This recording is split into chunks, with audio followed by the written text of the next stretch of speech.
ونصلی علی رسولہ الکریم اما بعد فاعوذ باللہ من الشیطان الرجیم بسم اللہ الرحمن الرحیم۔ جیسا کہ آپ لوگ سب جانتے ہیں کہ الحمدللہ ہم لوگوں نے سورہ الحجرات شروع کی ہے اور پہلی 6 آیات ہم لوگوں نے کل جون سی اس کی تفسیر کو جان لیا تھا، اور آج ہم بہت ہی اہم آیات آگے آنے والی ہیں، تو اس لیے میں صرف اور صرف آپ لوگوں سے پڑھوانے کی بجائے وہ اینڈ پہ پڑھوا لوں گی، تو پہلے میں یہ آپ لوگوں کو بتا دوں، ٹھیک ہے؟ تو انشاءاللہ تعالی آغاز کرتی ہوں آیت نمبر 7 سے۔ اعوذ باللہ من الشیطان الرجیم، بسم اللہ الرحمن الرحیم۔ وَاعْلَمُوا أَنَّ فِيكُمْ رَسُولَ اللَّهِ لَوْ يُطِيعُكُمْ فِي كَثِيرٍ مِّنَ الْأَمْرِ لَعَنِتُّمْ وَلَكِنَّ اللَّهَ حَبَّبَ إِلَيْكُمُ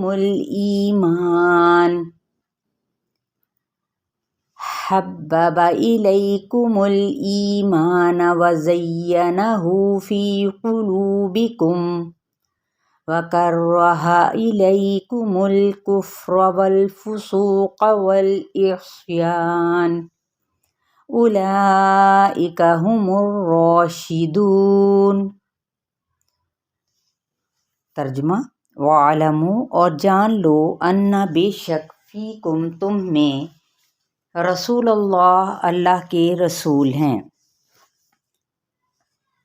لو یطیعکم، اگر وہ اطاعت کریں تمہاری، فی کثیرم، بہت سے، من الامر، معاملات میں، لعنتم، البتہ مشکل میں پڑ جاؤ تم، ولیکن اللہ، لیکن اللہ تعالیٰ نے، حببا، دل پسند بنا دیا، الیکم، تمہاری طرف، الایمان، ایمان کو، وزینہ، اور اسے سجا دیا، یعنی مزین کر دیا، فی قلوبکم، تمہارے دلوں میں، وکرہ، اور مکروہ کیا ہے، الیکم، تمہاری طرف، الکفر، کفر کو، والفسوق، اور گناہ کو، والعصیان، اور نافرمانی کو، اولئک، یہی لوگ، ہم، وہ جو، الراشدون، جو کہ راست رو ہیں، یعنی ہدایت یافتہ ہیں۔ اب یہ جو صورت ہے 9 ہجری میں نازل ہوئی اور 10 ہجری میں آپ صلی اللہ علیہ وآلہ وسلم کا وصال ہوا۔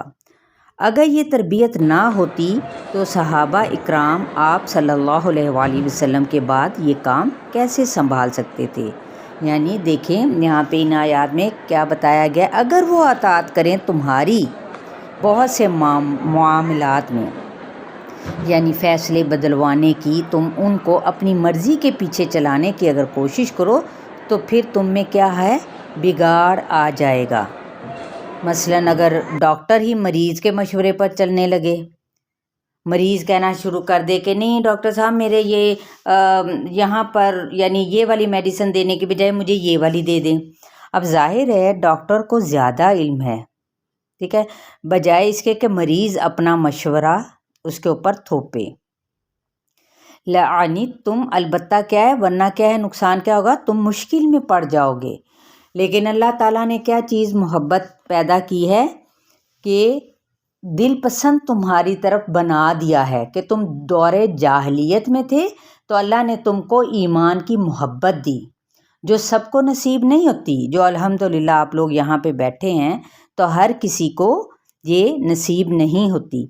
تو اسی لیے صحابہ اکرام کو سکھایا گیا کہ سب سے پہلے اللہ کے رسول کی قدردانی کرو، پھر خود کو ملنے والی نعمت کی قدردانی کرو، یعنی جو اپنی نعمتوں پر اللہ تعالیٰ کا شکر ادا کرتا ہے تو اللہ تعالیٰ مزید اسے نعمتوں سے نوازتے ہیں۔ وزینہ، اور اسے مزین کر دیا، فی قلوبکم، تمہارے دلوں میں، وکرہ، اور مکروہ کر دیا تھا، ٹھیک ہے، یعنی کفر اور گناہ کو، یہ دلوں میں جو ایمان کو مزین کر دیا، کیا مطلب ہے؟ اس لیے اسے روٹین کی عادت، مرضی، خواہش سے ہٹ کر کوئی بھی کام کوئی کرے گا تو پھر کیا ہوگا؟ وہ اسے مشکل پیش آئے گی۔ تو مبلغ جو لوگ ہوتے ہیں نا، ان لوگوں کی خیر خواہی کے لیے مبلغ کو کیا ہے؟ لوگوں کی خیر خواہی کے لیے 2 کام کرنا ہے۔ نمبر 1 یہ کہ لوگوں کی ناگواری پر ان کو معاف فرما دینا، معاف کر دینا، درگزر کر دینا۔ دوسرا کیا ہے؟ صبر، ٹھنڈے دل سے اپنا کام کرتے جانا ہے، یعنی اپنے فرض سے غافل نہیں ہونا، اپنا کام کرتے چلے جانا ہے۔ پھر ہے کیونکہ اولئک هم الراشدون، یہی لوگ تو ہیں جو راہ راست ہیں، جو ہدایت یافتہ ہیں۔ یعنی یہاں سے کیا پتہ چلتا ہے کہ صحابہ اکرام ایمان، رشد اور ہدایت پر قائم تھے۔ فضلا من اللہ ونعمہ، فضل ہے اللہ کی طرف سے، ونعمہ، اور یہ نعمت ہے بہت بڑی۔ یعنی جس کو ایمان کی محبت مل گئی تو اس کا دل کیا ہے؟ گناہ، کفر، نافرمانی سے اسے یقیناً نفرت ہو جائے گی۔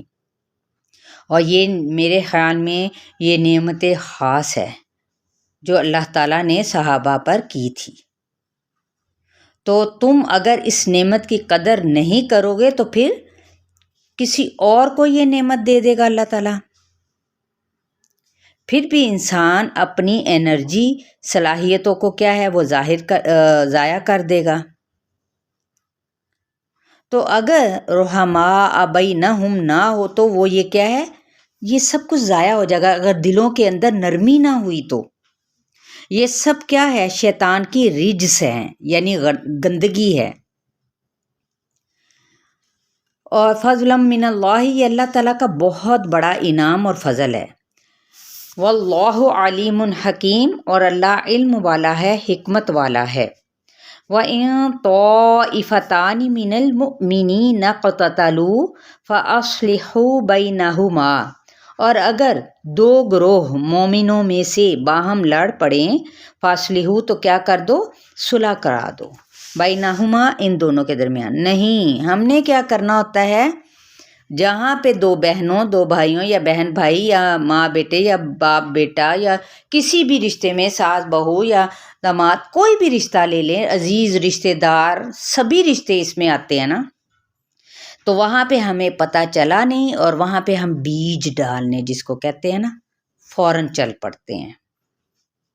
اپنا ہم نے یہاں پر جائزہ لینا ہے۔ موجودہ کیا ہے کہ اگر اس صورت میں وہ باہم اصول اور طریقے دیے ہیں جن کو اپنا کر باہم تعلقات مضبوط اور اچھے ہوتے ہیں، تو اس کی بنیاد کیا بتائی گئی ہے؟ ایمان۔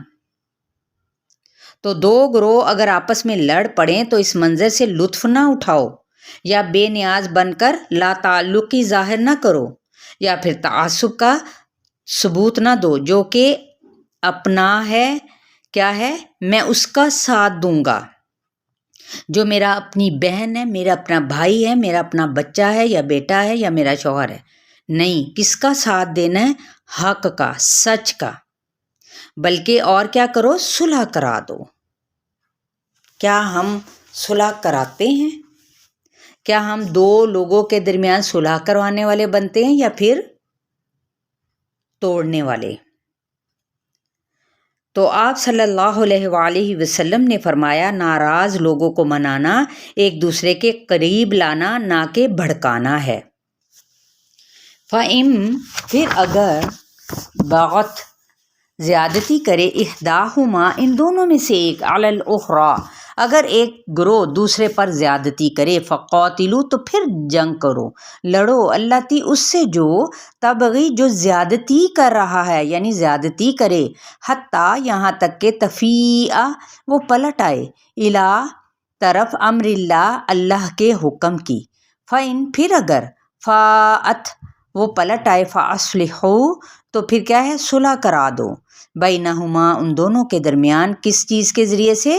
بالعدل، عدل کے ساتھ، انصاف کے ساتھ، واقسطوا، اور انصاف کرو، ان اللہ بے شک اللہ تعالیٰ یحبو کیا کرتا ہے، پسند کرتا ہے، محبت کرتا ہے، کن کے ساتھ، المقسطین انصاف کرنے والوں کے ساتھ، ان کو پسند کرتا ہے۔ ہم بھی جیسے اپنے کسی خاص شخص جس سے ہمارا دل جڑتا ہے، ہمارے دل مطمئن ہوتا ہے تو ہم اس سے بہت زیادہ محبت کرتے ہیں، ہے نا، پیار کرنا شروع ہو جاتے ہیں۔ تو اللہ تعالیٰ بھی ہم سے اسی طرح محبت کرتے ہیں کہ ان لوگوں سے جو انصاف کرنے والے ہوتے ہیں، جو عدل سے کام کرنے لینے والے ہوتے ہیں۔ تو یہاں پہ آپ صلی اللہ علیہ وآلہ وسلم نے فرمایا دین کا صفایا کرنے والی چیز کیا ہے، وہ ہے باہمی تعلقات کی خرابی۔ استغفر اللہ، دین کا صفایا، دین کو مونڈ کر رکھ دینے والی چیز۔ تو ایک اور حدیث میں بھی ہے کہ آپ صلی اللہ علیہ وآلہ وسلم نے فرمایا اپنے بھائی کی مدد کرو، خواہ وہ ظالم ہو یا مظلوم، ظالم ہو یا مظلوم، ظالم یعنی اسے ظلم سے باز رکھو، یہ مطلب ہے۔ ظالم کی کیسے مدد ہو سکتی ہے کہ اس کا ہاتھ روک دو، اس چیز میں مدد، نہ کہ اسے کھلا چھوڑ دو۔ ہاں اگر اس وقت کوئی ایسا مسئلہ ہے کہ آپ نہیں پہنچ پا رہے اس تک، تو لیکن اس کو الگ سے یا کسی اور کو ملا کر اس کے ساتھ کیا ہے، ظالم کی مدد کے سلسلے میں اس کو یعنی کسی پر ظلم کرنے سے باز رکھنے میں مدد، یہ اس حدیث کا مفہوم ہے۔ اور پھر کیا ہے، آپ صلی اللہ علیہ وآلہ وسلم نے فرمایا دنیا میں 3 لوگ اللہ کے اللہ عز و جل کے سامنے موتیوں کے منبر پر ہوں گے، یہ بدلہ عدل و انصاف کی وجہ سے ہی ملے گا۔ پھر آپ صلی اللہ علیہ وآلہ وسلم نے فرمایا مسلمان کا بھائی ہے، وہ اس پر ظلم نہیں کرتا، ساتھ نہیں چھوڑتا، اس کی تذلیل نہیں کرتا، تو ایک آدمی کے لیے یہی شر بہت ہے کہ وہ اپنے مسلمان بھائی کی تحقیر کرے، اس کو ذلیل کرے، یہ شر ہے بہت بڑا۔ تو جنگ کس صورت میں جائز ہوگی؟ بغاوت کی بنیاد پر۔ کس لیے کی جائے تاکہ بغاوت کو چھوڑ کر صلح کی طرف، امن کی طرف وہ پلٹے۔ انما المؤمنون اخوۃ فاصلحوا بین اخویکم، بے شک مومن بھائی ہیں، یعنی رشتہ داری ایمان کی وجہ سے قائم ہوتی ہے جس میں ہمدردی، شفقت اور محبت کے جذبات پائے جاتے ہیں۔ تو یہ ہیں بھائی۔ ہم کہتے ہیں صرف خونی رشتہ ہی بھائی کا ہے، نہیں، تمام مسلمان اللہ نے تو دیکھیں ایک ہی فطرت پہ پیدا کیا نا، اسلام کی فطرت پہ مسلمانوں، ٹھیک ہے، اپنے بندوں کو، لیکن ہم جو ان سے الگ الگ اگر فرقہ واریت میں بٹ گئے تو پھر ہم کیا ہے، ہم تو خود اپنے آپ کو چیر پھاڑ کر رہے ہیں اپنی۔ تو آپ صلی اللہ علیہ وآلہ وسلم نے فرمایا مسلمان کو گالی دینا فسق اور جنگ کرنا کفر ہے۔ تو کسی کا بھی یعنی فَأَصْلِحُوا بَيْنَ أَخَوَيْكُمْ وَاتَّقُوا اللَّهَ لَعَلَّكُمْ تُرْحَمُونَ، کہ اور ڈرو اللہ سے تاکہ تم پر کیا ہے، رحم کیا جائے، تم رحم کیے جاؤ، یعنی صلح کرا دو۔ تو یہ شخصیت پرستی کیا چیز ہے؟ کسی کا احترام کرنا، کسی سے محبت کا اظہار کرنا، کسی کا شکر گزار ہونا، یہ شخصیت پرستی نہیں ہے، یا قدردانی کرنا۔ ہم کیا ہے، مذمت کرتے ہیں کیونکہ شرک کی ابتدا بھی شخصیت پرستی سے ہوئی، بلکہ شخصیت پرستی کیا ہوتی ہے، کسی کی بات کو اندھا دھند بغیر سوچے سمجھے، بغیر محسوس کیے آنکھیں بند کر کے مان لینا، چاہے وہ شرک کی طرف ہمیں لے جائے، چاہے وہ گناہ کی طرف ہمیں لے کے جائے، اور وہ اس کا اسلام سے، اللہ کے احکامات سے کوئی تعلق ہی نہ ہو۔ یہ شخص ہے کہ نہیں وہ بڑا خوبصورت ہے، اس کی بڑی ڈیشنگ پرسنالٹی ہے، بس وہ اپنی پرسنالٹی میں یا اس کی امارت کی وجہ سے ہم لوگ کہتے ہیں کہ بہت وہ اچھا ہے، نہیں، یہ شخصیت پرستی نہیں لانی کہ وہ غلط کہہ رہا ہے اور ہم اس کی شخصیت کو خوبصورت جانتے ہوئے بس اس کے پیچھے چل پڑے، نہیں، کیا کرنا ہے، اللہ اور اس کے رسول کی بات پر تعویل کر لینا، پھر اپنا اس میں کیا ہے، نقصان ہی ہوگا۔ اس نقصان کیا ہوگا؟ دین نہیں پھیلتا، تجربہ وسیع نہیں ہوتا، ذہن نہیں کھلتا، محض کسی کی ذات میں گم ہو جانا اور اس کام کو چھوڑ دینا سیکھنے اور سکھانے سے، یعنی خود ہی اپنے آپ کو باز رکھ لینا، یہ نقصان ہو جائے گا۔ یہ کس کا سبب، اس کا کیا؟ انسان میں دلچسپی۔ لہٰذا استاد کے احترام اور شخصیت پرستی میں فرق کیا ہے؟ اس کی تعلیمات سے زیادہ اس کی ذات میں دلچسپی لینا، ٹھیک ہے، ذات پہ نہیں، کام پر، اس کی تعلیمات پر۔